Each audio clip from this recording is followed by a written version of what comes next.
Hi, my name is Barry Sterling Mitchell. I produce the Sterling Net Point Power Rankings. I'm your co-host. My name is Ben Dickerson. I'm a fantasy geek and lover of everything football. And this is Ben and Barry on football. If you're watching on YouTube, please remember to hit the subscribe button and the notification button so you'll get notified when we actually put up some videos. We put up a video about once a week, so tune in with us. Now, we are going into week 6. We finished up week 5 in the NFL. Let's start out with our top 5 from the Sterling Net Point Power Rankings. All right, that sounds good there. Make sure that we're being recorded correctly. Todd, looking at the top 5, Todd stands for turnover differential. It's part of the Bias Plus report. Ben, I see a surprise at first and a surprise at 5th, as a matter of fact. And, okay, well, let's start with 5th and tell me why you're surprised. Steelers with 5 plus 5 in the turnover differential. I mean, you know, they've been struggling a little bit, trying to get it together. I'm just surprised that they're in the top 5. I would have expected, you know, top half maybe, but I mean, that's pretty good. You got to give their defense some kudos. You can give them kudos. I mean, let's face it. If they got turnovers, they got turnovers. That means they forced fumbles or they picked off passes. So those are good things. They may be a product of falling behind or getting hurt in the passing game to the point where teams are really throwing against them a lot, in which case they're going to get a few sack fumbles or maybe pop a ball out on a running back who's out in the flat catching a pass or an errant throw downfield. But, you know. Not too impressed? Let's give them credit. Well, I can't be but so impressed because of their win-loss record. That's why I'm surprised. Right, impressed might be the wrong word. But surprised is the word. Okay, and but we're talking about turnovers, so we'll give them their credit for their turnover differential. Also, in doing these numbers, I started to kind of look at what I call the neighborhood that you're living in when it comes to numbers. That's not a bad neighborhood. The Titans and the Bears are tied at +6 in the turnover neighborhood. That's pretty good. Okay. And the Bears, and the Patriots and the Packers tied at first with +7. +7 is good. And lest we forget, because for a second there, when we were talking about the Steelers, I did kind of forget it's turnover differential, which means not only are they getting turnovers, but they are not turning over the ball to the other teams. So we got to give them credit for that. You know, I'm sure it helped playing my Niners because they had, 5 turnovers in that one game? That's the one little skew we have because we're always talking about the skew, the skew when it comes to points for and points against. But that's the skew for turnovers, that particular game. That might be it right there, no doubt about it. I mean, you still won the game. So, again, I hate to throw shade on something positive, but I'll stop. We're okay. Kudos to those top 5 teams for their turnover differential numbers. Hey, turnovers are a big part of what we're looking at next. Points against. In 5th place, the Vikings, who had a surprise last week. In 4th place, the Bills, one of your defenses that you've been talking about them since before the season started. Mm-hmm. Absolutely, absolutely. There's the surprise right there. The Bears with 69 points against struggled. And we'll talk a little bit about the game. Mm-hmm. I went back and looked at some film on that because there was a couple surprises. Congratulations to my beloved 49ers coming in 2nd in points against at 57. That defense is looking active. Extremely. I'm pretty sure I said something about them early in the season. And again, last week, I remember saying something to you about all those first rounders rounded into shape in that front 7, especially that front 4. Congratulations to my son, Chris, who takes the Niners for his defense in fantasy. So I'm sure that helped him a little bit. He beat me. Are you serious? Yeah. The The name of his fantasy team is league. Ray Finkel Laces Out.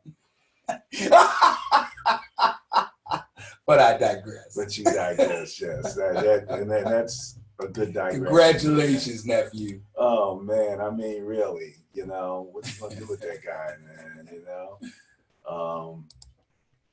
So okay, that's points against defense. Defense kind of wins championships.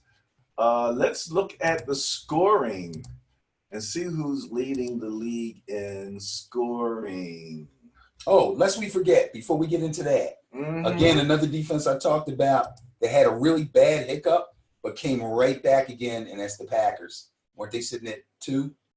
Yeah, They were sitting at 2. were, something Okay, like that. you don't have to go back, but points I against. didn't want to not. Well, points against. You talking about points? Yeah, I'm against? talking about points against. Oh no, my Niners were 2. The Packers Oh, they're down? are 8th. Oh, okay. But that's not bad. No. That's in the top They 10. had one hiccup, and it was a bad hiccup, but they seem to be getting themselves right back together again. So Yeah. turnover differentials where they were. They're getting a lot of picks. They got a really good, young, active secondary.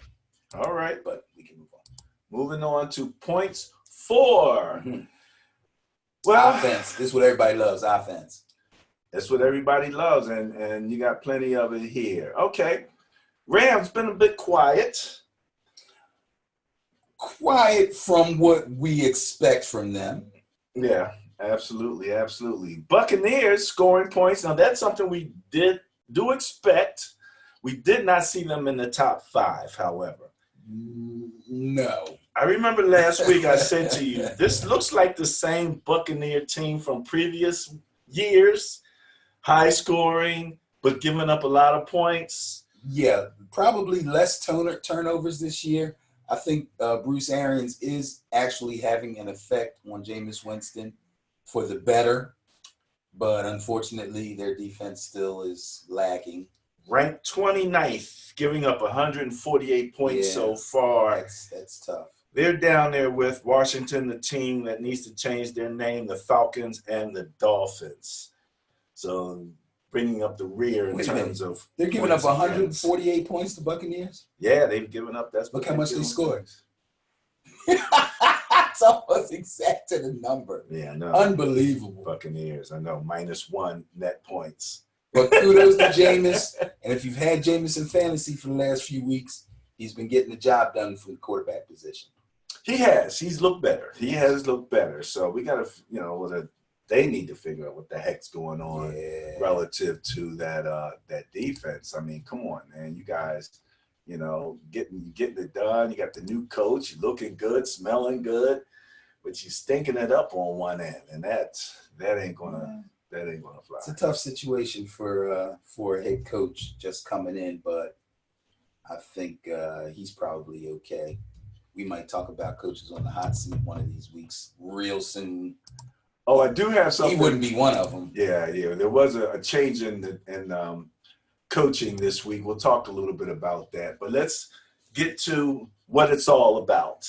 The actual net points. The actual net points. Coming in at 5th with +38, and I always remind people net points as well as turnover differential are stats where you can have a minus number, and at any particular point in time, half the league is in the minus. As a matter of fact, the minus starts with the Saints. I was surprised at that at -1. That's why I asked you before, who did they lose to? Right. Because Teddy's come in and done the job. They did. That was a bad loss for them too, but they haven't lost since. Right. But that particular loss was a bad one. Yeah. And that net, they've had a hard time overcoming and getting back up to speed relative to the Nets. And we know the Ravens have had the skew, the Miami Dolphins skew. I'm going to have to start naming the skew now in case we have The Miami Dolphins skew. Yeah, the Miami Dolphins skew is the skew of all skews. It's beginning to run out now, though. I think they're starting to lean a little bit more toward being there on their own merit. Okay. Not fully, but Not fully. they're almost there. They're getting there. The Vikings at +39, hanging in there. Kirk Cousins had a better game, bounced back. No doubt this is a product of their defense keeping scores low. That and the rush was not the same. He had time to throw the ball, and it made a big difference. Yeah. You know, it made a big difference. No Kwiatkowski crashing into his running back and destroying the whole scenario. As much as they talked about the Cowboys, they're still in the top 5 in net points at plus 41. Yeah, the big Cowboys are getting a little, well, I mean, living in Philadelphia, you're going to hear a lot of negative Cowboy stuff, obviously. However, the Cowboy fans that live in Philadelphia have actually been really, really, really pumping them up like, oh, you know, this is our division, this is our year, and I understand them feeling that way. But what I found is I think the Cowboys' offense is beginning to get a little predictable. I don't want to get deep into it because I know we're talking about net points right now. We'll talk about the game that they just when we talk about the game, and then we can get into it. There you go. Okay. My beloved 49ers coming in second in net points. I can't remember the last time we've been in second in net points. You know, I'm happy for you, bro. Thank you. Y'all look good, man. Either that or the Browns look extra bad. But y'all, we're going to talk a little bit about the Browns. As a matter of fact, let me just say here, the Browns are ranked 26 in net points at minus 30. The Browns, when it comes to defense or offense, this is the offensive side I'm looking at here. They're in 25th place at 92 points scored, and they are in 22nd place in points against. So the Browns have work to do. A lot. Everybody's worried about the Patriots. Oh, can they keep it up? Tom Brady doesn't, I don't know. They're still plus 121 in net points. I mean, the guy said something. He said, the Patriots don't do it on talent. They do it on execution. Absolutely. And you can execute with a lot of, they seem to be able to especially execute with a lot of players that you might not recognize their names, or you might not know who that guy is. Right. But they're getting the job done. Right. That's pretty good. They get it done on execution and not talent. Now, they've been that way. They're still that way, on top of the fact that they now have probably more talent on defense than they've had in the last 10 years. Oh, that defense. So that makes them even more scary. Yeah, number one. Scarier. Number one in the league on defense. I mean, let's face it. You figure you can get them one way or the other, but a lot of times you didn't figure that it was a defense that was going to be the main problem. They're a problem. All right. Well, that wraps up the Sterling Net Point Power Rankings top 5 and turnover differential and points against and points for and net points. So make sure that you check out Sterling at Sterling NPPR on Facebook to keep up. We'll be back at the Sterling Net Point Power Rankings in a moment. All righty now. So we're going to talk about last week's games. Ben, there was some good games last week. I sat up there and really enjoyed it. I went about 60% last week on the games that, or at least the bias held in about 60% of the games. Okay. This is what was funny. Oh, the bias held in about 60% in week 5 games? Yep. Excellent. Very good. So I'm just a little bit under that. We were killing it. Yeah. Until the Chargers, Dallas, and the Chiefs played.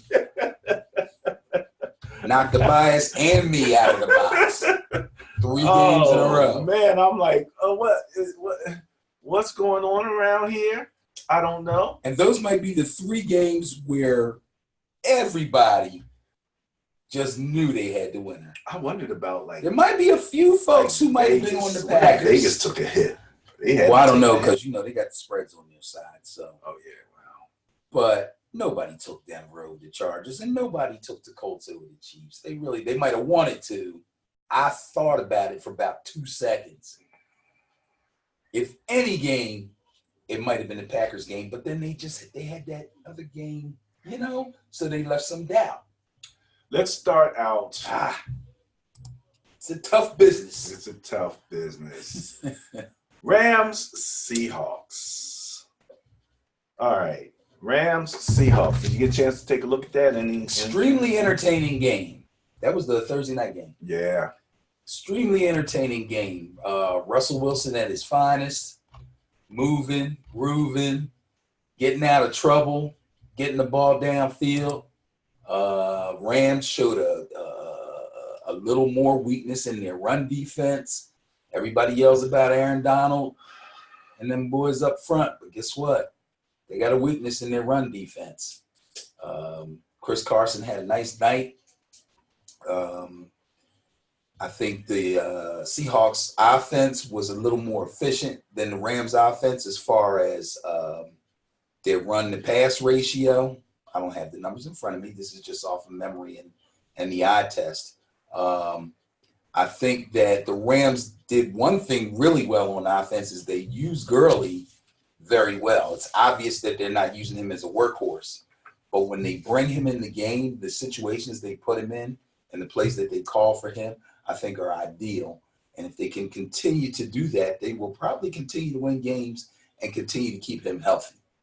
I believe he scored 2 touchdowns, or am I thinking of the week before? That was he did well.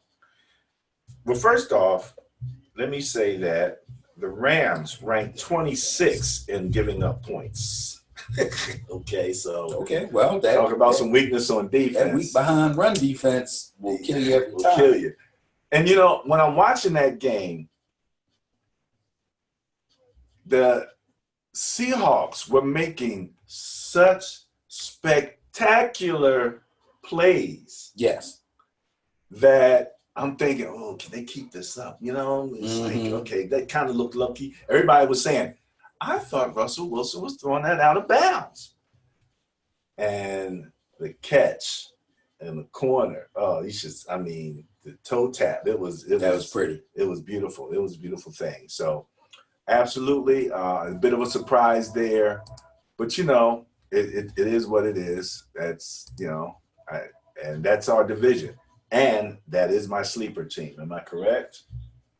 Yes, Todd Gurley did have 2 rushing touchdowns, by the way, so I didn't get my games mixed up. Okay. All right. Fantastic. Let us take a quick look at the next game. The Cardinals versus the Bengals. We were surprised at this one because, you know, Cardinals have had their struggles, got the rookie at quarterback there, and we said if there was ever a chance to win something. I actually said that and then picked the Bengals. Did you? Yes. What's wrong with me? I said if they're going to win a game, this is the one, but I can't lie. I took the Bengals. Wow. That's probably the biggest difference between your percentage and our percentage. Well, the bias good job, net point power rankings. Oh, man. I'm telling you. Got it done. And you know, the little guy, when he had to run, he ran, got in the end zone. You know, I'm always talking about the running quarterbacks, but in his case, you got to do what you got to do.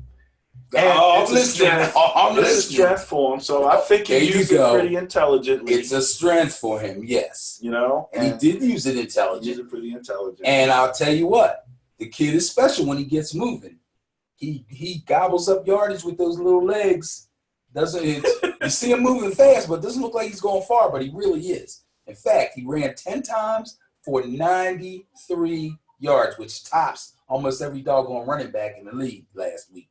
And he scored a touchdown. But passing, he wasn't terrible. I just happened to jot down. He threw 32 passes, completed 20 of them for 253. That's a good day. Not a great day. 300 is a great day. But that's a good day. Hey, look. He's learning. He's getting the feel coming for along. it. Oh, he's a player. It's the team that's the problem, but he is a player. No doubt about it. I got to give that to him. All right. Who's up next here? Let's see.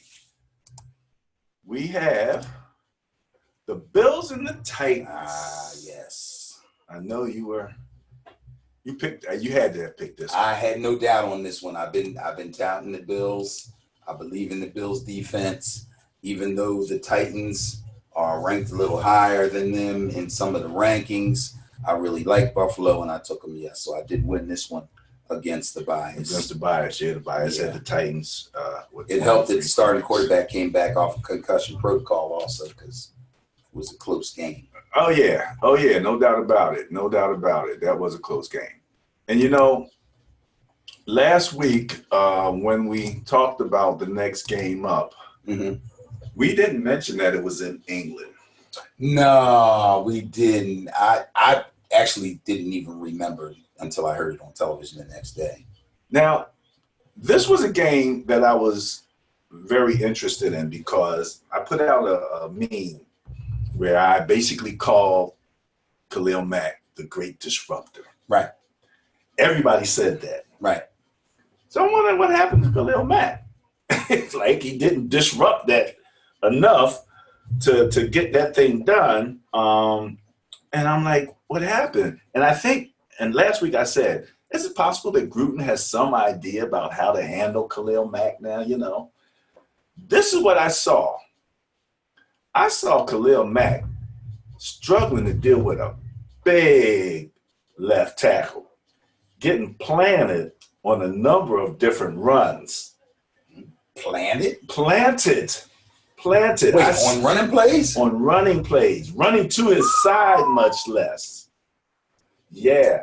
There we go with the vaunted pass rushers getting handled on run plays. Is that a thing? Pass rushers not being able to handle run plays? It has been a thing for some people, but it's a bigger thing when the pass rusher is supposedly a great pass rusher. I don't want to say supposedly, is a great pass rusher. Yeah. Sometimes their run defense may suffer. Now, this is a point. You always talk about going from the West Coast to the East Coast. Yeah. And the 4-hour time differential for the 1 o'clock games being problematic. Right. I heard John Gruden talk about what he learned from the last time he went to England. He said the last time they got in like the day before or something like that. Right. And he said he felt as if his team was sluggish. They were struggling, didn't have quite the pep, the energy. Okay. So he got his team over there like days and days ahead of time. Very smart. As opposed to the Bears, who kind of came over like he did. On a so-called normal schedule. On a so-called normal schedule. Yeah. And I wondered, okay, well, what's the big deal with England? And I went and took a look. England's on a 5-hour That's right. time differential. It's earlier and earlier and earlier, and then you cross the Atlantic, it gets even earlier. Right. So from the central time, it's probably more like 6 hours or something like that. Mm-hmm. And the Bears did not look ready right off the beginning. There you go. And they ran on them boys. They said, oh, you tired? You're not quite ready because you got a little 5-6 hour, what's that called? Time lag or jet lag. Jet lag. Yeah. Mm-hmm. Well, let's see if you can handle this run because they were going after him on the run. And I had to give it to him. You had to give it to him. I hadn't heard anybody really talk about that too much. He mentioned it, so I thought that I would mention it. And you always talk about it. You always talk about it. So, yeah, that time differential is a mess, man. You gotta take every little thing into account when you're playing these games. Yeah, it's kind of crazy, but it's true. Buccaneers, Saints. Well, okay. That was another one we did not get, or at least I didn't. I got Bucks that were one. I love the favored Saints. with the bias plus. Yeah, I You love got the that one? Saints, so I took that one away from the power rankings also. But it usually, this is what happens. Regardless of what the power rankings say, if I really love a team, I'm probably going to take them. And this is a situation where I really love the Saints. I like what they're doing. And I know the Buccaneers defense just isn't quite up to par. So I took the Saints. But good game. Did you hear Teddy's new nickname? Bridgewater? Yeah, What? Teddy Roosevelt. That's what they call Did you? Oh, okay. I was going I to say. didn't make it up. Oh, good. I'm telling you, I heard this on television. I'm like, glad. Roosevelt? All Okay. right. Because I can, okay. You know, yeah, it was corny, but you know, Roosevelt. Teddy Roosevelt. Stop it. All right, man. Your Giants came up against the Vikings. I text you. Did you see my text? I don't know. Weak sauce. Oh yeah, you said I need a Kwiatkowski. Kwiatkowski. You need a lot more than that. You need a lot more than that, man. Oh, he had time, man. He had wait. You can't even give Kirk Cousins that kind of space and time, man. I can't say anything good about my team except I'm glad I got Daniel Jones for the future. And because let's face it, when Saquon comes back, he might have enough gas to maybe make the difference in a game or two. That's about it. Wait till we get to this week's games. Good Lord. Let's not waste any more time on them. Yeah. Okay, let's move it right along. Jets, Eagles.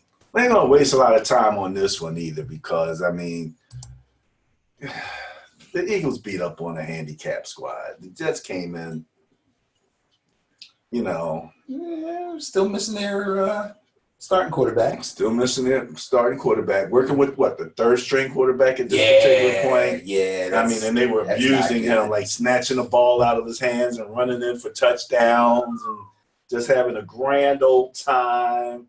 And, you know, then you hear the fans talk about it like this was a serious win over a serious team. Like, come on, this wasn't. Well, that's why you can't listen to the fans, okay? Because what I saw and what I've been hearing on talk radio, not from the fans, but from the commentators, not that they're know-it-alls or anything, they kind of saw the same thing I saw. They saw a team that should have been far better than another team, not necessarily struggle to win the game, but kind of struggle with the concepts they tried to work with in the game and the things that they tried to do. It just seemed a little haphazard. We've already talked about how the Eagles like to use their running backs and how sometimes there seems to be no rhyme or reason as to when they put it. Obviously, they're running by committee, which a lot of people don't agree with. Some people feel like Howard should be the lead back and Sanders should be the third down back or the change of pace back, and you should just leave it like that. Personally, that's how I feel, but I'm not an Eagles fan.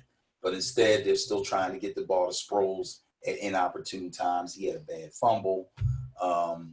It just seems out of kilter. Like, it's not even like you get this series, you get this series. It's all over the place. So I can't figure it out. Wentz wasn't as accurate as I thought he should have been against a weak secondary. Aguilar still looks shaky. I don't know, man. I don't know. When you say Sproles, first thing I think is, why are you using him as a back? Put him back. Let him return punts. I said the exact same thing when I was hanging out at the bar last week. I'm like, why is he still playing running back? Fair. But you got two good running backs, not even mentioning the third guy, Corey Clement, who, is sitting back there waiting to get a shot. Yeah, he should be healthy now, shouldn't he? He's healthy. He's in the game. That's what I thought. Yeah, and I'm like, Sproles should be back there. They should be kicking. You could hear the coach from the Jets saying, "Don't kick it to Sproles. Don't kick it," because that's what happens with Sproles. Right. He's still a valid punt returner, no doubt. Kickoffs, I don't know, but he's a valid punt returner. It's an amazing thing. It's an amazing thing. But okay, they won that one, and we'll move right along. Let's see who's next here. Ravens, Steelers. Last week I said they aren't who we thought they were. But they won that game. Yes, they got it done against the Steelers. Yes, they did. Second-string quarterback, but still, Division opponent. They beat the Steelers in Pittsburgh, which is something that they always would like to do. So that looks good on their resume for the season. It's always good to beat a rival, even when they're down. So we got to give them credit for that. They seem to be not running on all cylinders like we thought they would when Lamar had the big games early. But I think as the season goes on, the Ravens will continue to get better and better. They're hanging in the power rankings. So that's got to tell you something. They haven't dropped. So they're scoring points. Right. They're scoring points. Getting it done. All right. Redskins, Patriots. Let me say this here. They replaced Jay Gruden, the head coach, after this game. After this game, yes. And to me, it kind of illustrated how dysfunctional this team is. And I said, Redskins, excuse me, it is the Washington team that needs to change their name. That's who they are. They fired the coach after losing to the Patriots. Right. Which nobody expected them to beat the Patriots. I knew you were going to say something like that. But that's not. Who's their next opponent, Ben? I don't know. Who's their next opponent? Who is their next opponent? The Dolphins. You can at least let him hang around and get a win under his belt. You could at least. You can at least give him one more week. But see, if you give him they one don't more beat week, the Dolphins, then you definitely got to kick him out of there. Right, but if he does beat the Dolphins, then you got to keep him another week. Well, okay. And then it looks like you're just letting the guy drag along. Well. They made up their mind the week before. Believe me, they just wanted him to get. You can't let him go. If you make up your mind, you're gonna fire him. You can't give him a chance to win a game. Because then it's like, oh, you fired him after he won? After he won? So they're like, we're pretty sure we want to fire him. What we got next week? Patriots. Oh yeah. Oh yeah. Oh yeah. Oh yeah. The setup right after the game. Right after the game. Yeah. In fact, they were talking about this on talk radio. Supposedly he got a phone call at 5:00 in the morning that he'd been fired and come in and get his stuff. That's crazy. Well, he said if his key still works, and so they didn't even make it any drama about the key. Wasn't an issue about the key. We're standing here at the door with your stuff in a box. Yeah, we got you boxed up, bro. Oh man, that's difficult. I'm waiting. Did his brother hire him yet? Not yet. He's probably gonna take. It hasn't been announced yet, anyway. He's gonna take a couple days to unwind. It's been a tough couple seasons for him, man. I feel bad for the guy. What happened to the Minshew Magic, man? Did it run out? Did C-Mac take care of all that business? They walked into that Panthers magic on defense. That C-Mac stuff, man. Hey, look. I wondered if he was a little hurt. Did you see that flip, man? He went in the end zone. Oh. Yeah. And he kind of came down, and it didn't look like he was hurt. He was, they got him up and everything. Yeah. But a little later on in the game, you didn't see him as much. He's fine. Okay. Actually, he does have an injury designation in fantasy. Like they put every team. I like this about the NFL. Every team has to put out an injury report, either directly after the game or the next day, being Monday, and then they have to give another official injury report after practice on Fridays, which helps you determine if people are going to play or not when they have lingering injuries and you're not sure how their practice sessions are going. Because they'll tell you limited practice, full practice, but you're not there. You can't see. Right. So you don't know if the guy's still limping or this or that or the other. So that helps. So he came in to practice today, a Monday, with an injury designation. I forget what it was, though. It wasn't nothing bad. Okay. Probably means he had a limited practice or he might have sat out. I think they practice on Mondays, then they take Tuesdays off, and then they go again on Wednesday. But you expect him to be there next week. week. Absolutely. All right. Falcons, Texans. Now, Ben, last week, you gave me a lot of grief when I said that Deshaun wasn't hanging in the pocket enough. That's right. So first off, let me say to Deshaun, congratulations on a perfect 158.3 quarterback rating. Right. And secondly, he still didn't have a pocket, but there was nobody within 15 yards of him in some of those passes. That line was getting it done, man. The Falcons are not ready for prime time. Falcons are disintegrating before our eyes, slowly, methodically, excruciatingly. I'm running out of leads. Okay. Yeah, he went 28 for 33 for 426.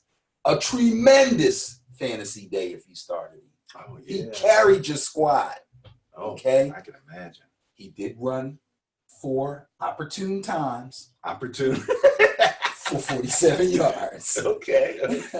So again, he ain't out there just romping and running, when stuff breaks down. I've been trying to, since we had the discussion, I've been trying to really watch him and see if he actually is scrambling and rolling out and keeping his eyes downfield first before he just takes off. And they do have some run plays kind of set for him. But I don't think it's more than they should. You know what I mean? I don't think he's like the Panthers did Cam. Right. They gave him way too Way many. Too much, yeah. And he already has in his mind, stuff's breaking down, I'm out. Okay, you can't overdo it with a guy like that. I think Deshaun's a little smarter. Falcons ranked 27th in net points with minus 29, 27th in point scoring with 70, and 22nd in points against, giving up 99 points. And that could get worse. I don't know if they'll overtake or undertake the Dolphins and the team out of Washington that needs to change their name, who's down around the bottom of most of those categories too. But yeah, I mean, there's almost like with the Patriots on the top part of the net points, the Dolphins on the bottom part of the net points are like obviously well beyond everybody else in how badly they're scoring. They're 32nd. They are minus 137 in net points. The next team above them is minus 53. Oh, that tells you a lot. That tells you a lot right there. That's why we call it the Miami Dolphins skew. Anybody who had a chance. And I wondered if it affected the Cowboys. If they were, again, you don't know how good you are. You play these guys, you beat up on them, and you're like, A lot of folks are saying that. Look at the Cowboys' first couple of games. Who did they play? Weaker, and weakest. Let me mention something about the Cowboys real quick. Everybody's talking about Dak because his contract, is under negotiation and everything. Dak this, Dak that, Dak this. Every week is going to be, did he help himself or did he hurt himself? I was sitting there watching him saying, I see dollars flying out the window, Dak, Right. But go back and watch that game. I think really the better question, because in reality, Dallas is still 7th in scoring with 107. The Cowboys are actually pretty good on defense. They're 4th on defense. No doubt about that. Their defense is bona fide. Well, I don't know. They were not bona fide in the red zone against the run. Okay. They were getting sliced up in the red zone against the run. If that's a challenge for them, that's something they need to straighten out. That is true, but I'm going to give them an opportunity to straighten that out. Are you going to give them an opportunity? Yeah, I'm not going to call it an aberration. No, I'm just going to say I'm not saying exactly it was an aberration, like it just happened. Because Aaron Jones, I wish, had been playing that well all season. He had nothing. You're right. I mean, I'm saying to myself, did the Green Bay Packers coaches see something? The way the plays that they ran and the way they gashed them, I would say yes. I don't know what it was. I'm not an NFL coach, okay? But they saw something. I had to give it to them. I was like, they saw something. Just like Gruden. They had hats on hats. Something with the Bears. I think them guys saw something and said, we can run on these guys. Yeah, hats on hats. Well, again, the Bears' run defense hasn't been real sturdy either, but it's been better than they showed. What did I want to say about Dallas? Oh, so the controversy about Dak's contract, and again, some people are like, dude, you should have been signed that, John. And then other folks are like, no, hang in there, bet on yourself, keep working, finish the season, and then you can get whatever number you want. But if it's going to be up and down like this, and we're just talking about his individual play, we're not even really talking about the team itself. when you want to talk about the team is but back to him, Jerry Jones, who some people believe when he talks and some people don't, seems to think that it's not affected in one way or the other as far as management is concerned and what it is that they're going to negotiate with him as far as what they're going to pay him. So I think, again, just like he came in with a number, they have a number too. And their number may have changed a little bit, but whatever it is, that's the number they're going to stick to. As far as I know right now, there is no negotiation at this time. Both sides are just sitting it out and just playing games, letting the games play out. And they're not actually going back and forth with his agent. But somewhere along the line, that's going to happen. Whether it plays out to the end of the season, we'll have to see. The question that came up with his contract was, what were the level of guarantees? Because they're talking about how much they were so-called offering, but we don't know the ins and outs of that contract, whether that contract was, it's like, yeah, we'll give you $30 million, we'll guarantee 10. And that could have been the holdup. Although what I heard, which may or may not have been true, was he asked for somewhere upwards of $35 million, and they just said no. So the guarantee word didn't come up. We won't hear that again probably until they actually nail something down. But that could have been a sticking point. Maybe they were willing to give him 35, but he wanted too much of a guarantee. You never know now. With these guarantee contracts now, these guys are jumping on this money while it's out here. And it's the NFL, so let's not kid ourselves. Guys get hurt, like you can get hurt in practice and have a career-ending injury. So if somebody's guaranteeing you millions of dollars, it's hard to say no. There's so many injuries so far this year, a bunch, that I'm sure the ownership has to be questioning the guarantees at some particular point. Yes and no. When you go back to that other conversation that we had, that's why you got to go on. And if you miss any of our videos, you got to go back and look at some of the old ones because we talk about these things and then they come back up again. But we talked about TV revenue and stuff increasing over the years and how much more money is going to be out there later, so that these owners are like, yeah, go ahead, guarantee them this now. Then we lock them up, and by the time all this new fresh money comes, they'll be old and they'll be out of here. Could be. So could be. It's tough, man. It's going to be tough. Interesting. All right, who's up next here? Let's take a quick look. Broncos, Chargers. This was one of the games that the bias was in favor of the Chargers. This one was a killer. But the Chargers had a lot of, we're talking about injuries, lots of injuries. Chargers had lots of positions, but not to the point where I thought they would lose to the Denver Broncos in LA. Come on. Some at least one untimely turnover or interception that I saw. Yeah.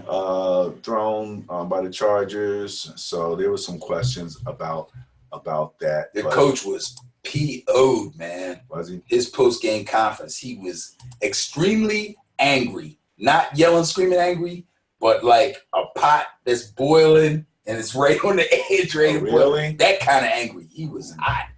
Wow. Yes. Wow. And Von Miller's name is in trade talks. You heard it here. All right. We talked a little bit about this game. Not much more we need to say about this. Yeah. We can move on beyond the Cowboys game and see what's next. I mean, let's face it. Aaron's Aaron. Aaron goes into Dallas Stadium looking for his statue, I think. And didn't even have a great statistical game. But of course not. The other Aaron, 4 touchdowns running. Like I said, gashing that defense that we're all, Got to have that running game, baby. That bodes well. Man, look. For the future. Speaking of gotta have that running game. Talk about controlling the game, the situation, with the run, the quick passes, and all of that. Like you said, nobody really expected the the Chiefs were had a bias plus score of 51 in their favor. Not a whole bunch, but 51 is pretty good. 51 is good, pretty good. Over a 5-game, that's like 10 points a game on average that people can be winning by. So, that was an upset. That's one reason you check into the Sterling Net Point power ranking. So when an upset is an upset. Right. Because again, the money had to be on Kansas City. Absolutely. And so we know, like, from a Vegas perspective, but just from a net point perspective, that's an upset, Yeah. And so you got to give the Colts kudos, man. The Chiefs, the way they've been playing, the fact that they were at home, there's no way you could go against them. But there are some people out there who will say, and when they say it, they will sound good, that the Colts were a team that people were expecting coming into the season to have to deal with Andrew Luck at quarterback. They were getting talked up as a team that was going to be a problem, would probably win the division, and could possibly give the Chiefs some trouble and anybody else in vying for the AFC Championship. So Luck goes down, Jacoby Brissett comes in, and all of a sudden they're chopped liver. Oh, no. Not so fast, my friend. As my man on the college thing says. The Colts are still nice. Solid defense. Wish they had to play a little better last week, would have helped me in fantasy. But they got a solid defense, and they run the ball like crazy. Mm-hmm. Great run blockers. Who are those defenses we said we're lacking in the run? I got to check the Colts schedule and see if they play some of that. Because they're going to pound them boys. Oh, man. So kudos to the Colts. Good job. One more thing real fast about this game, because we got one more game to talk about. Remember last week when we talked about fantasy and having too many guys from one team on your team? Yeah. And I said you would think that you would want to have a lot of Patriots because they're the top team. And I said I would rather have, if I had my druthers, more Chiefs than a bunch of Patriots. But I still wouldn't want that many guys from one team. Kiss of death. Mahomes projected to score 25 in fantasy, scored 19. Damian Williams projected to score 10, scored 5. Shady projected to score 11, scored 1. And he had a fumble too, didn't he? Yeah, that don't help. But that goes against their defense. Okay. No, I mean, yeah, that actually doesn't go against them. It goes for the other team's defense. Okay. And Sammy Watkins is hurt, so I just took the next, because all the receivers are basically the same guy. Demarcus Robinson projected to score 9, he scored 5. If I had started him at quarterback, them two at running back, and him at wide receiver, I lost. I don't care who I played. Ooh. I would have lost. Those numbers are far too low for each particular position. Okay. So beware out there. Do not play. I don't care what team they're on. Don't stack your team with players from one team. Unless you're playing Miami, maybe. Yeah. But even then, excuse in effect for you if that's the case. But even then, somebody could blow up and the other guy could have a weak game. You know what I mean? It's the ball doesn't get distributed evenly just because that's what you want it to do. It just doesn't happen that way. So. Okay. All right. Well, so we finished up the week. Monday night. Yeah. I told you I was a little scared. I had played that game in franchise on that. Yeah. Turned the ball over 3 times, interceptions. Uh-huh. I think the Niners heard. They heard what happened, and they said, "Screw that throwing the ball like that. We're gonna run this thing down these guys' throats." You gotta love it when you bust the first play of the game. You gotta love it. Now, how long have I been talking about Breida? Oh, love it. Breida has been my starter on Madden all along. I replace, but they had a nice balance. And it's really weird. I'm seeing a lot of what's kind of looks like Canadian football type plays going on. What? Did you notice on the one play with the Niners, I think it was Marquise Goodwin, started in motion. then came back this way, and it came back. He's running like back and forth behind the quarterback. I must have been going to get a beer doing that. And it's throwing the defense off because they're trying to track him and they're trying to make adjustments. Was there a guy traveling back and forth with him? I have to go back and take a look, but I know if they were in zone, they still kind of got to make. They're going to slide a little. I don't think they were in man. Okay. Because I didn't see a guy. So actually, that's even worse because it would have been better if they were a man and that one guy was just constantly traveling back and forth with him because everybody else could just settle in. Right? Yeah, but if they decided to play zone and he starts doing that, now it's like, okay, are they going to break him over here and go back against he didn't the even grain? get the ball. They handed it off. I understand that, but that's the questions that he puts into the defensive's mind. So that's cool. Isn't that crazy? Yeah, Isn't that cool. crazy? That's I'm cool. telling you, man. That was a really good game. I'm not going to say I don't like the Browns, but all this talk and all this Baker Mayfield and all this OBJ and all this, I'm really, really tired of it. So it kind of early on, I was kind of happy, like, yeah, go ahead, stick it in them. Yeah. But after a while, it got boring. Like, this team is obviously way better than this team. This team is obviously nowhere near as good as I thought they might have possibly been. It was good to see Tevin Coleman back. Right. Now you got your full comp. Well, you don't have your full comp because Juszczyk got hurt.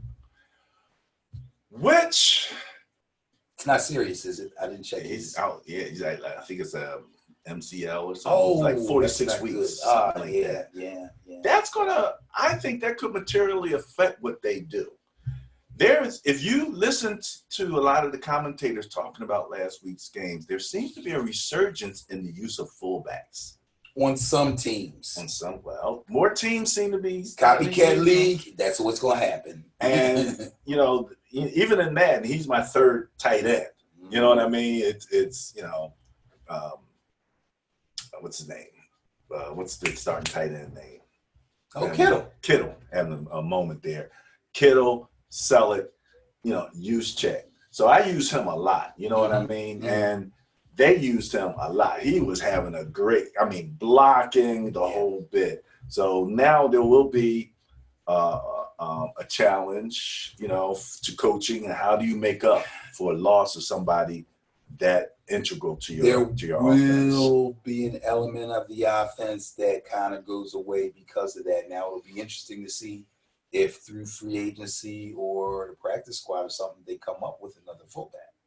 Obviously, he won't be as good as Juszczyk, but let's see if they actually make an effort to be able to continue to run the plays that they run out of the formations when they have a fullback in there. Great thing is, Shanahan's offense is extremely diverse. His running game comes at you in all different kinds of ways. 2 tight ends, 1 tight end, 4 wides. He's still single back. You still don't know what you're going to get. And he has versatile running backs. So I put Selleck in at backup fullback. I would not. Wait, did the real Selleck retire? No. He's still playing? Yeah. Jesus. But he's a backup. Kittle gets all of it. Yeah, I know he's a back. I knew he was a backup. I didn't even know if they he was have still on the team. They have a couple new tight ends also. Okay. Pretty big guys. No, I saw the other one. He caught a ball. 82, I think is his number. I'm not even trying to say but yeah. Or something like that. But that's what I said. I saw the 2 tight end offense. They showed us everything. Yeah. And then I will put Tevin Coleman in at fullback every once in a while. That's interesting. Yeah, I'll put him in at fullback. Mad. They won't do that. Well, you never know. They won't do that. Because they do run offensive with 2 halfbacks. You don't pay me to. You might not be a fullback, but they will run 2. They do have a 2-back, yes. 2-back system. Because I saw that in Atlanta. Yes. So I wouldn't be surprised. They use Tevin and Devontae Freeman in Atlanta. They could use him and Breida, or him and Wilson, or him and Mostert. There's no telling what we're going to see. And that's a real strength for the Niners offense. Y'all getting scary. Getting scary. Speaking of scary, this is what's scary, Ben. Your birthday. You had a birthday. Yeah. Happy birthday. Show the young picture, though. That's a young picture. What was I, 30 then? There's the young picture, and you got a whole lot of comments and love on Facebook. Yeah, so I know that was wonderful. You're not even Thank on everybody. Facebook hardly, but go take a look. I'm on there. Well, the birthday stuff pops up. I can't ignore it. So I tried to go on. I tried to thank everybody. If I didn't thank you, I thank you. Happy much birthday. appreciated. Happy birthday. Happy birthday. All right. We're going to get ready to move on to the Bias Plus reports in one moment. All right. So week 6 is coming up. We're going to go into the Bias Plus report for the upcoming week of games, also known as the matchup show. The matchup show. Absolutely. Absolutely. Okay. So let's get started. Let's kick this thing off. Let's kick this party right with your New York Football Giants. Uh-oh. Okay. Let's not make this more painful than it needs to be. Okay. Everybody knows, and I said this to one of my players the other day when he had some little crack about the Giants. I was like, everybody knows my team is weak. Everybody knows we're down. The only good thing going for this team is the fact that Saquon Barkley is still on it and that Daniel Jones has shown promise for the future. Other than that, we are in bad, bad shape, okay? On top of that, Barkley's still down. Gallman comes in, has one good game. I didn't expect much from Gallman. He goes out with a concussion. Yeah, that's right. Sterling Shepard is out with a concussion, the number one receiver. Golden Tate's back. Jory's still out. Evan Ingram, the starting tight end, who looked like he was ready to have a year, out. Okay? We're hurting, man. We're hurting bad. I don't know what to say. I'm going to be looking at the bottom of the rankings for the Giants to start to plummet. They have not been playing terrible defense, but it hasn't been good. Well, it hasn't been good at all. They're 25th points against. They're down amongst the dregs. It's not a good thing. Bias Plus score, what's that say? 161? Yeah, Bias Plus is 161. Favoring the Patriots? That's with a whopping plus 12-point turnover differential bias. I know. That ain't whopping. Helping. That's not helping. So needless to say, we're taking the New England Patriots in that game. All right. Common sense prevails here. All right. I see you. Ain't that much of a darn fan here. Let's not get carried away. Don't worry. My neck will be stuck out before it's all over here. You know me. Panthers, Buccaneers. Should be a good game. Should be a good game. Some good scoring. Should be some good scoring. We got what's the name? Well, there'll be good scoring on one side because Cam Newton's not back yet, and there seems to be a question as to whether Cam Newton is actually going to be able to come back to his starting job. Well, he's not traveling with the team, right? So that means he's still out. So he'll be home. They were showing video of him today smoking cigars and drinking wine and stuff. I think that was from the beginning of the season, but still it looks funny. He's got a scarf tied around his neck. Guy's killing me. Bottom line is Kyle Allen, is that his name? Has not lost a game yet. Yeah, people are saying they think they might actually look a little bit better. And this could be the chance for the Panthers to try to look to trade Cam once he becomes healthy. Trade Cam? Dude, I'm just saying. Really? I'm just saying. I'm not saying they should do that. I'm just saying when you start hearing about it, you'll remember that I said something. This is another game in Tottenham Hotspur Stadium, London. Oh, okay. London game. That's another good. London game. Let you know this time. 9:30 in the morning. I believe I heard they were very happy. The last game they were there, they were very happy with the turf. The field. I didn't hear any complaints. They did a good job on the field, and they were really happy about that. I didn't hear any complaints. That was a good thing. Yeah, I'm going with Tampa in this game. You're going to go with Tampa? I'm going with Tampa in this game. Even though it's in London, they are the home team, but, they won't have the home field advantage because they'll be in London. However, I believe that Jameis's offense will outweigh Carolina's defense in a close game that the Carolina offense just will not be able to keep up with. Bias plus score is 19 in Carolina's favor, going Yes. against the bias, I'm going buddy? against the bias on this one. Oh, man, don't tell me. Okay. Browns are not faring well with the NFC West so far. And now they got to deal with the Seahawks. My sleeper squad, not my squad.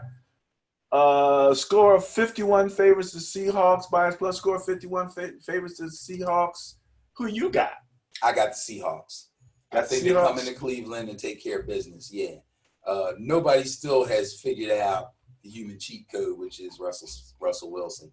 So some folks may be feeling like, oh, they're embarrassed from the 49er whooping, that the Browns are embarrassed from the 49er whooping, that they're going to come back home and they're going to get it up for their fans and their crowd. Nah. As far as I'm concerned, they are who we now know they are. Did you think of me when OBJ threw that pass? Yeah. They're going way too far. Then they put him back to return a punt and he fumbles. Come on, stop. If you can't get this dude the ball in a regular, offense down the field, there's a problem. I don't know if the routes they're giving him to run, he can't get open. I don't know if Baker's not having time to find him. Well, he's not.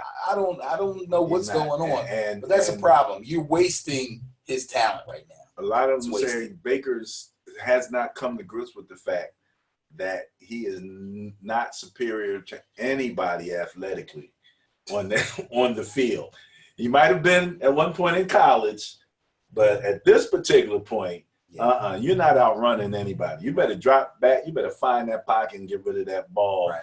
We shall see. And again, they need that ball that has to go through Chubb. Let's face it, but he didn't really. I think they kind of gave up on the running game there. It wasn't looking good. It looked like the Niners had it under control, but I think they should have tried a little harder before the score got out of hand. All right. I don't know. Next up, what do we have here? My intriguing game of Sunday of the day. We have the Texans versus the Chiefs. The Chiefs are going into Houston. The bias plus score of 14 favors the Chiefs. Absolutely, as it should.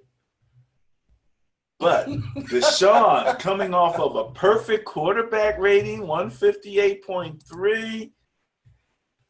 Mahomes is maybe a little gimpy, maybe not the mobile guy he was. We shall see just how mobile he is. They're susceptible still to the run a little bit, and you question that as far as the Texans were concerned. Yes. Well, what I question is the Texans running game going to be? Obviously, it's not up to par to the Colts run game. But is it going to be enough to give the Chiefs trouble? Obviously, the Chiefs have deficiencies in the run game, and the Colts run game is really, really good. Now, again, the Chiefs' deficiencies and the strength of the Texans' run game is probably here as opposed to here when it was with the Colts. That being said,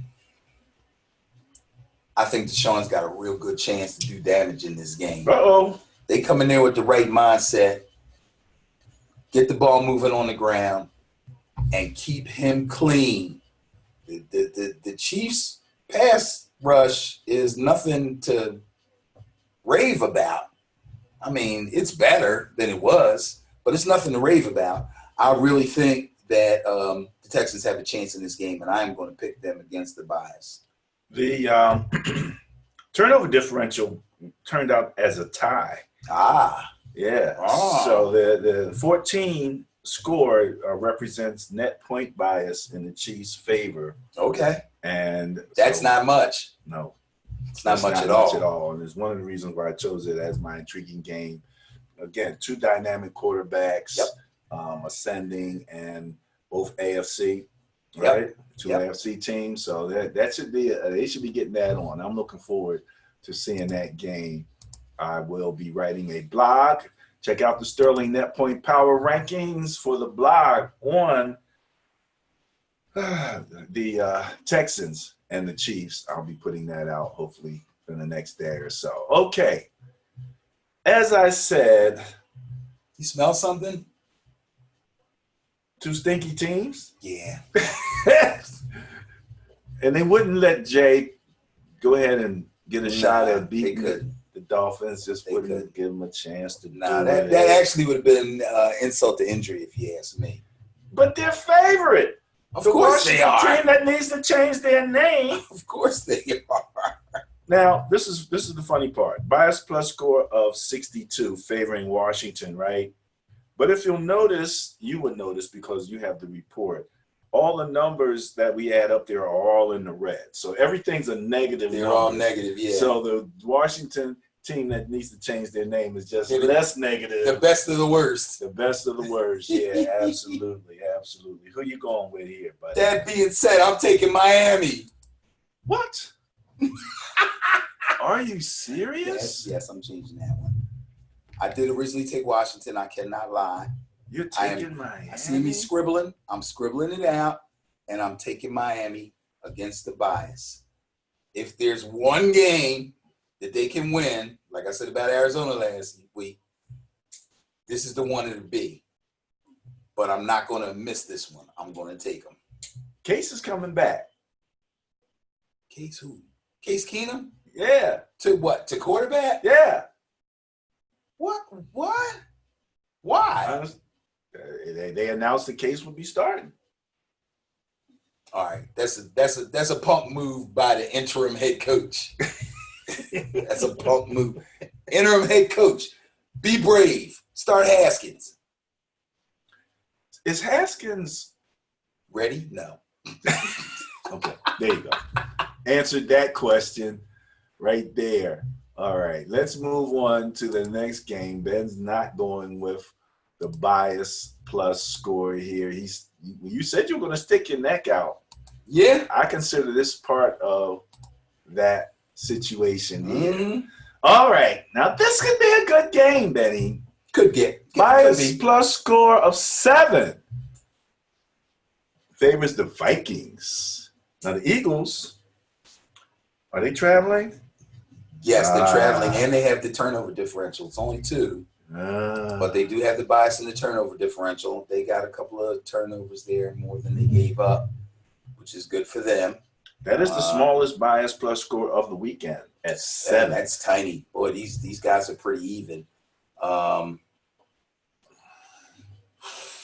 Do the Eagles have a Kwiatkowski?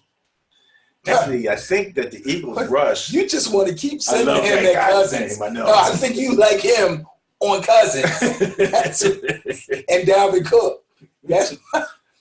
He's found a matchup that he could definitely dominate. I wish I had gotten a clip of him to Good Morning Football Yeah. for angry runs. Because normally you think I about know. angry You runs think as about a running offensive back. or maybe right. a guy picks the ball and he's running it back or something. But yes, That was he destroyed Dalvin Cook. He thoroughly embarrassed him. I'm telling you. I'm But telling you. All right, Minnesota, Philadelphia. Minnesota's favored by 7 in the bias plus score. yeah, I'm going with him. You're going to go with the Vikings? Yes, I'm going to go with the Vikings. Okay. I think some of the Vikings fans probably remember their last trip to Philadelphia didn't work out so well for them, and they'll be looking for some revenge. They'll be cheering really, really hard. They were out taking pictures at the Rocky statue, getting cursed at. And having Oh, stuff yeah, I thrown at remember them. that. Right. That trip to Philly Ridiculous. was a mess, wasn't it? Tried to buy a cheesesteak and got all cursed at. Oh, man. Couldn't come into Philly with that purple stuff on, It's kind of man. ugly. Shout out to Ron Diggs. You and your Vikings. Ben's going with your boys. All right. Saints, Jaguars. Ah, yes. Bias plus score of 11. Another small one. Yes, it Favors the is. Saints. Yes, it is. And again, what we have here is we have the question about the Minshew Magic. Now, New Orleans wins the battle both in net points, where they're both negative. Okay. Both Okay. teams were negative, but they also win the battle in the turnover differential, which is why they are at 11. They had a 5 bias plus score in their favor. So That's a +5 in turnover differential, right? yeah, Okay. yeah. So 11 was the bias plus score in their favor. Who you got? So I'm going to go with New Orleans simply because, number one, the turnover bias is in their favor. And number two, their defense has looked really, really good over the last couple of games. Awesome. Really awesome. good. Even better than I thought they would be. And considering what their team is going through as far as losing Drew Brees, and people are like, oh, quarterbacks get hurt all the time. Drew Brees doesn't get hurt. Okay, so when you're used to having Drew Brees week in and week out for year after year after year after year after year, and then he goes down, that could be a little traumatic to your squad. You know, kudos to Sean Payton for keeping everybody together. They're playing really well as a team. Without Bridgewater being spectacular, they're still winning games. So I got to go with them. And they did sort of decide to use Taysom Hill in the same way they used him when Breeze was there. Yep. So, Which I thought was the best thing. Yeah. I mean, you keep Teddy away from He all of that kind still of might stuff. be the quarterback of the future. He still might be. Okay, we'll take note of that. All right, next up. Well,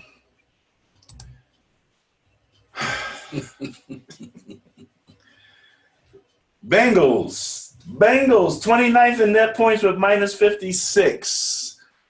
They got to deal with the Ravens, who have the Miami Dolphins skew in their favor. The Ravens, the bias plus score of, is that 99? I was going to say it should be fairly high. I'm surprised it's not triple digits, but it almost is. Yeah, I mean, they had a 94 net point bias and a 5 on the turnover differential bias. I don't think this should be an issue. What do you think? Kyle Murray beat them last week. Kyler Murray. Sorry, Kyler. Kyler Murray beat y'all last week. Forget about it. Let's go Ravens. Oh, man. Yeah, I know. All right, now, Ben. Yep. I got my Niners sweatshirt on. Big game for y'all. We had a big game. We got a big game coming up. Again, in the division. Divisions are always weird, right? The bias plus score of 65 favors my beloved 49ers. Now, Ben, a Madden moment. Okay. You know, I'm playing a franchise. Oh, right. So how'd you do? Played the Rams. All right. And this is what I learned. He learned something. Run the ball. I would agree. Run the ball. Even if From a you fantasy have that perspective, I would monster agree. in the middle, Yeah. you got to run the ball. Yeah. You got to run around them, by them somewhere, and you got to do things quick. If you're going to throw it, you know you got to get that thing off. Right. What did they say? Even against a double team, what's his name in the middle of the Rams offense line, defensive line? Who, Aaron Donald? Aaron Donald. Mm-hmm. 2.5 seconds. Yeah. Oh, yeah. 2.5 seconds gets to the there. quarterback is about what he gets. He gets So there. you got to And don't be afraid to double team him. Double team them. Double team that I'm dude. learning Single how up to do everybody better else and do dig that in. stuff in man. I'm double teaming them. I'm putting my, got use check there, a little extra blocking, and once in a while Selleck. I'm, doing some different things. Mm-hmm. But I did win that game. Okay. I did win that game. High scoring?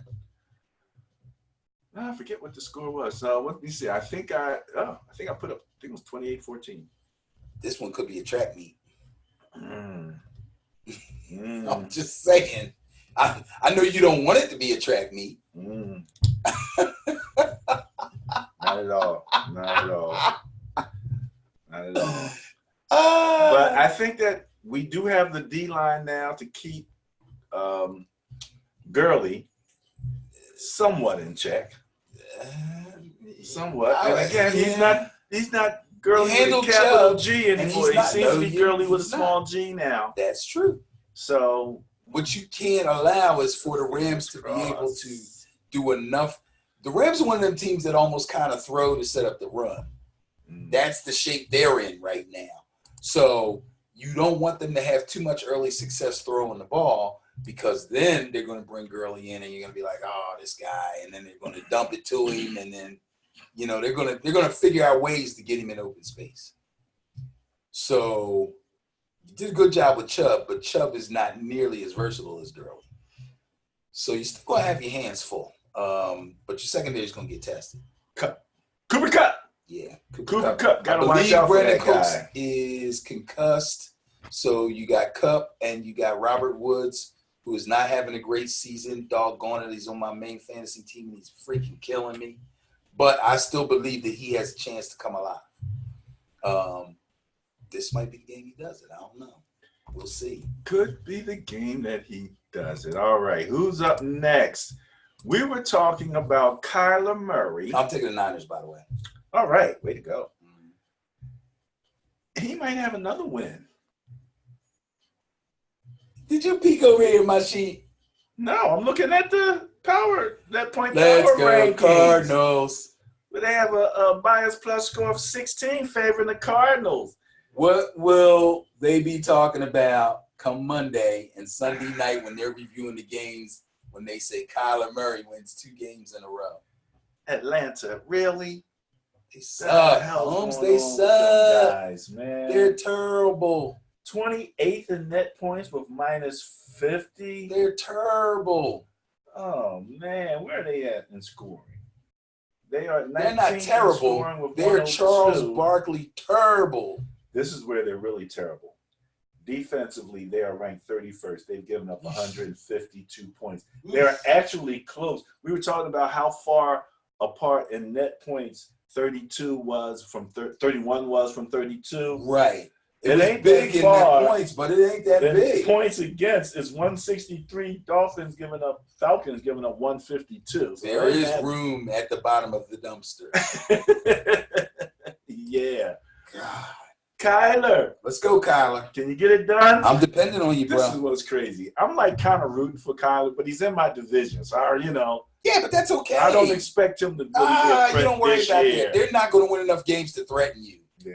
You got to give them a game or 2 here and there. Hey, look, I'm like rooting for the young guy. Yeah, sure. Man. Let's give him a break. Kyler Murray, go ahead, Kyler. What a guy, man. And like I said last week, just so proud that the Cardinals are showing so much patience. Yeah. With him. I hope they're patient with their coach. Don't do him like they did the coach last. Well, I'm sorry. I forgot who the coach is. Never mind. Forget what I was going to say. He's fine. His seat ain't even lukewarm. Yeah, I'm telling you. It's he'll be okay. All right. Titans Broncos. Now the Broncos surprised us last week with a win over the Chargers. True. Now here comes the Titans. The Titans are favored with a bias plus score of 48. The Titans are not doing bad. Titans are not doing great either. Well, let's see. They're not turning the ball over. They're 22nd in scoring. Yeah, they're not, but they're not turning the ball over. So, wait, you see where they are in defense? They're 6th overall. Right. So what that tells me is they're plus in turnover differential. So that means they're protecting the ball on offense, even though they're not scoring a lot. Plus 6. Even though they're not scoring a lot of points, they're protecting the ball. And on defense, they're keeping the scores close or holding the other team down at least. And they're getting some takeaways. But all that does is add up to kind of an average team. They're like stuck in the middle. They're not real good at one thing or another. They don't have a real dynamic defense, although they're closer to that than anything else. That's obviously their strength, but their offense just doesn't generate enough points. That being said, I'm taking Denver to win their 2nd game in a row also. Oh, shucks. I know I'm sticking my neck out on that one. Bias. I'm sticking my neck out on that one probably further than I am with the Arizona game. However, because Chargers Tennessee had a lot of injuries. Man. That's true. But Tennessee just has not shown me. When's the last time you heard Derrick Henry's name? Exactly. Okay. All right. Well, let's move right along then to now. Nothing to see here. If the Cowboys lose this game, then we can start to question Derek. Dude, listen, we need Cowboy viewers. I like Cowboy fans. I really do. I do like Cowboy fans. I like Cowboy fans. I like the way they see the game. Third like largest bias of the weekend. I like the way they love their team. 97. There is no way. They bring Dallas. There's no way that they can lose this game. Quarterback's coming back for the Jets. Oh, whoopie do. Okay. Quarterback makes a big difference. Okay. Dak is on the merry-go-round or the elevator or whatever it is that goes up and down like that. So he was up and then he went down. Roller coaster. And then the roller coaster. Now he'll be back up again and people will be saying, oh, he looked like he's worth $40 million this week. You know what I mean? So, yeah, take Dallas. That's an easy one. You want to take Dallas on that? Yeah. All right. You sure about that? Am I sure? Stop. Stop. All right. Next up, Steelers, Chargers. Let's see what we got here. Chargers have a bias plus in their favor of 17. Not much. It's not much. Not much. Steelers were 5th in turnover differential. Their Broncos running back is actually Chargers. They brought back Melvin Gordon is Melvin back. Gordon. Played well. Didn't get a lot of carries. Did pretty well. Basically, he did the running plays and Eckler did the pass plays. Eckler had a great day. Now if you played those two in tandem, you probably won. They both had. Melvin Gordon had a good day and Eckler had a borderline great day. So if they can keep that going, their offense will be fine. Takes a lot of pressure off of Phillip Rivers. Mike Williams is a little bit gimpy, but he should be okay. And Keenan Allen is his regular self. They have issues at tight end. The guy Hunter Henry's been out for a while, but I think they expect him to be back. I don't know, sometime. Pittsburgh's down to their third string quarterback. Sorry, I gotta go Chargers. Oh, that's right. The hit. Yeah, I gotta go to Chargers. He was out cold. Dude got rung up. He looked like one of them UFC dudes that gets knocked out, and they're like pointing over there, like, oh, I think my brain's over there. You know, it was ugly. Yeah, it didn't even really look like that bad of a hit. But you know what? I kept watching it and watching it. It looked like the guy caught him right here with the crown of his helmet. And you know that's when you get hit there, that's usually gonna knock you out. This is the question that I had. I don't think he had a mouthpiece then. Probably not. And they do help against concussions. They help, yes. They do help. Yeah, so you hear about helmets all the time. Everybody talking about the helmet relative to concussions. Yeah. But those mouthpieces. A lot of quarterbacks do not wear them because it's hard for them to talk and audible and stuff.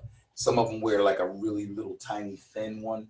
I think Wentz uses one. It looks like a piece of paper he's putting in his mouth. It's nothing. But he does use something. A lot of them don't use anything. I would suggest figure that one out because, I mean, wow, he really. And then when they came out to get him, the little truck thing that they used to carry them away broke down.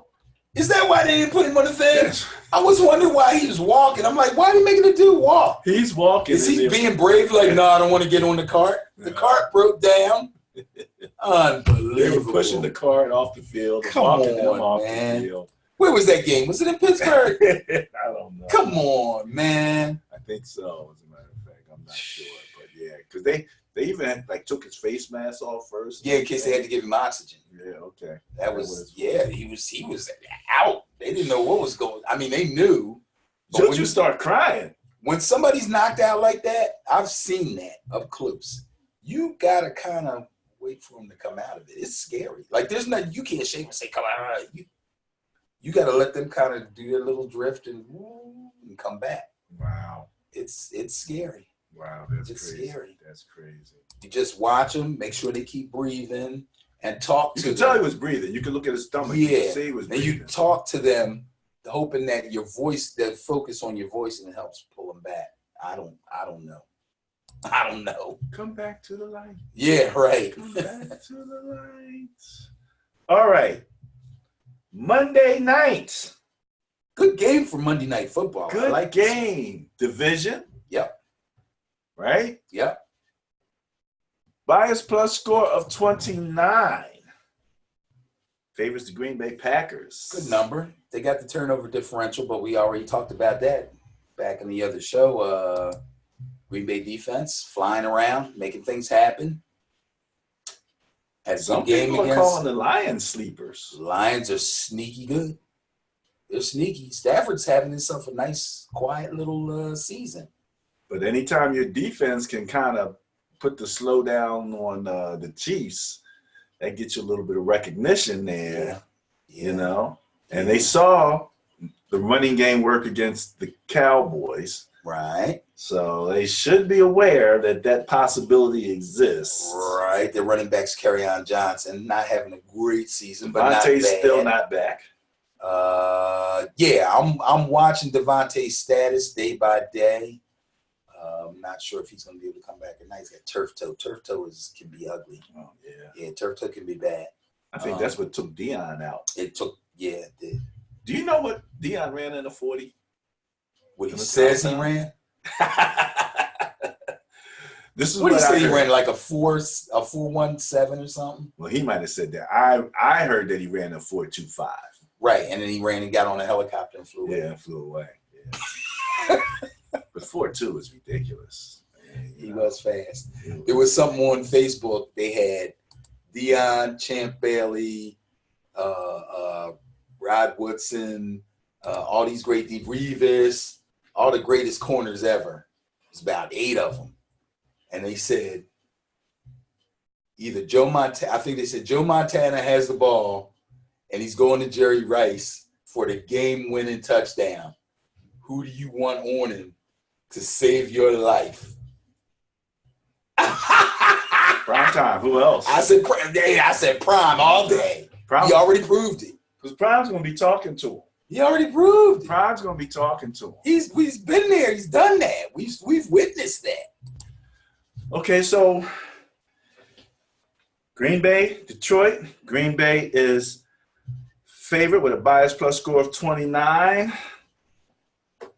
against the Lions. Well. Loving That's a that mighty Green deep Bay subject. secondary. Yeah. Loving that Green Bay secondary.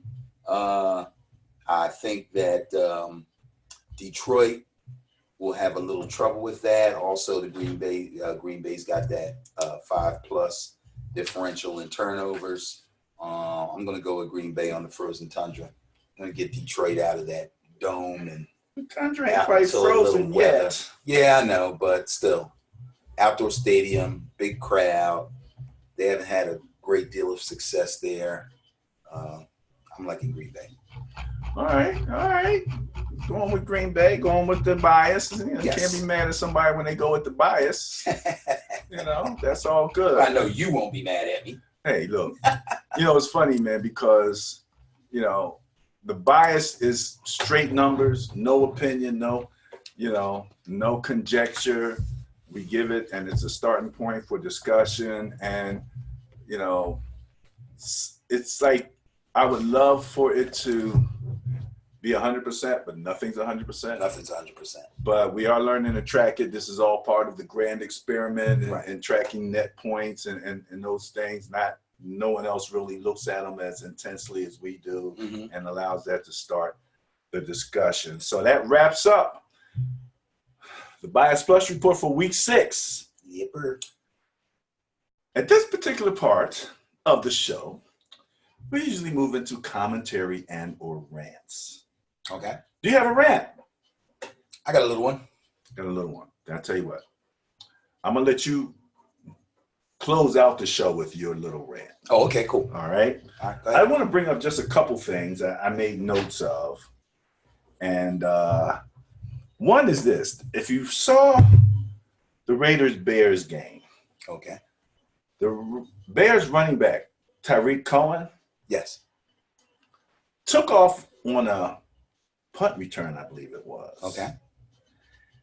And was blazing down the sideline, looking like he was about to go in. All right.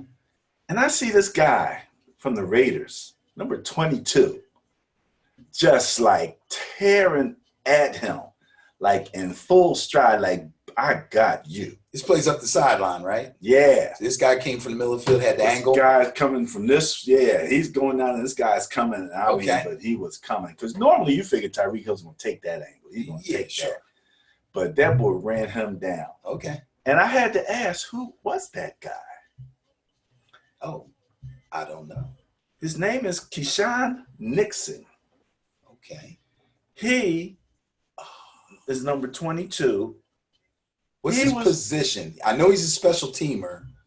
Cornerback, special teamer. Okay. Played with Snoop Dogg's team. I knew it. I knew it. Hard Knocks. I heard the name on Hard Knocks. Yes. Okay, there you go. Yeah, I mean, and you know, when you read his story, you know, he's, you know, again, hard knocks, struggle guy, great attitude. Like I went back and they talked about how well he did in the preseason. Yeah. And you know, the fact that he made the 53-man roster. He earned his way. I was like, okay. You know, I didn't know who that guy was. And guess what? Plays like that will keep him on the team over somebody else next year. Until he earns his way into the starting defensive secondary, which could happen at any moment. Somebody get hurt, somebody get traded, whatever. Hustle will get you there. Hustle will get you there. Hustle will get you there. So, those Keyshawn off that. You know, I mean, and he showed up. He showed up big time. Right. You know. Okay. So I just wanted to kind of throw that out. I think I mentioned everything else. I don't have any particular rant. So the floor is yours. Richard Sherman. Leave my table alone. Dude, why, bro? Why? Oh. Now, there's a guy that comes on television, has a show called Speak for Yourself, Jason Whitlock. I may have spoken of Jason Whitlock in the past. Jason Whitlock had a really good show today. They talked about the NBA, and I do not like Jason Whitlock, generally speaking. However, today I was kind of with him. The big subject was the NBA and China and that kind of stuff, and he was drawing all kinds of comparisons. At first, I was like, where's this guy going? But he was hitting everything. He was like drawing comparisons between guys that were socially aware, sports figures, famous sports figures that were socially aware back in the day, as opposed to now. He brought up Kaepernick. He brought up LeBron. He brought up Ali. He brought up Jackie Robinson. It was crazy, man. He was hitting. He was hitting. He was on. He was on. Anyway, in reference to this particular subject, he actually said that he thinks Richard Sherman may have been manipulated into saying what he said by the way the question was asked of him by a writer. And I thought that was really big of him to say that. I just did. But that aside, how you gonna make a big deal about Baker Mayfield, who's already a controversial figure, not shaking your hand when you knew doggone well you shook his hand? Like, they got video of every damn thing there is out there, and think people were going to find out. He put on his Twitter, I can't believe this is such a big deal. You're talking about a guy who to the media is a big deal. Anything said by or said about Baker Mayfield is huge. He's a central figure week after week after week for something, playing well, playing poorly, whatever. So if you say something about Baker Mayfield, especially unsportsmanlike. That's college BS. We got a brotherhood. I mean, he really let the guy have it. And then they showed a video, and he very politely shook his hand. Now, for those of you who don't understand, there's usually, now this happened before the coin toss. So Captain both teams send the captains out, and you usually send out 3, 4, 5, sometimes 6 guys from each team. There's 2 handshakes. There's the before the coin toss handshake, and then there's the after coin toss handshake. Kind of forgot about that. Now, for those of you who are not aware, the before coin toss handshake is usually a respectful, competitive handshake. I respect you, you respect me. We're about to get it on. Have a good one. Stay safe. Hope nobody gets injured. Boom, bang, boom. The one after is usually if that guy happens to be your boy, or you happen to be friendly with this guy, or maybe you two played on the same team in the past, and you're like, all right, bro. A lot of times, and I know they don't really show the coin tosses on television, after the coin toss, some guys will dap up again, and some guys will just turn and run off the field. Because I'm not shaking your hand again. We about to get it in. See? So there's a difference between those 2 handshakes. Okay. They made the first handshake, which is the respectable one. Okay. So for him to speak about non-respect, he was wrong for doing that. The second one, as soon as they said, you're kicking, you're receiving, Baker was out. Because he's ready to play. And he was the only one. 3 other Browns turned and ran off. And the other 2 guys stayed and gave the second handshake to Kittle, I think, and maybe to Sherman. So that's what really happened. And that is not the way it sounded when Sherman spoke. And he has since apologized. He tried to blow it off this morning, but over the course of the day, he's gotten so much heat that he has apologized for what he said. All I'm saying is, dude, you should be better than that. You've been around long enough. You had the whole Crabtree thing and all that stuff. People respect you for your play. People respect you for what you say. It's obvious that you are a well-spoken guy who says what he means and is easily understood by everyone. So when you make a point, people listen. And you messed up, bro. You messed up. I wondered if he got caught up in that whole thing with the college that happened with what's our cornerback Bosa, The planting the flag thing, with the completely separate college incident. thing and all of that. I think that's a completely separate incident. You think so? Yeah. Because he said that's college stuff. That's the only reason that. Well, yeah, he did mention that. I mentioned that to you. Yeah. But in that same game, the other team, I believe, refused, or it might not have been in that same game, but in a game, the other team refused to shake Baker Mayfield's hand at the coin toss. He stuck his hand out, and the guy wouldn't shake his hand.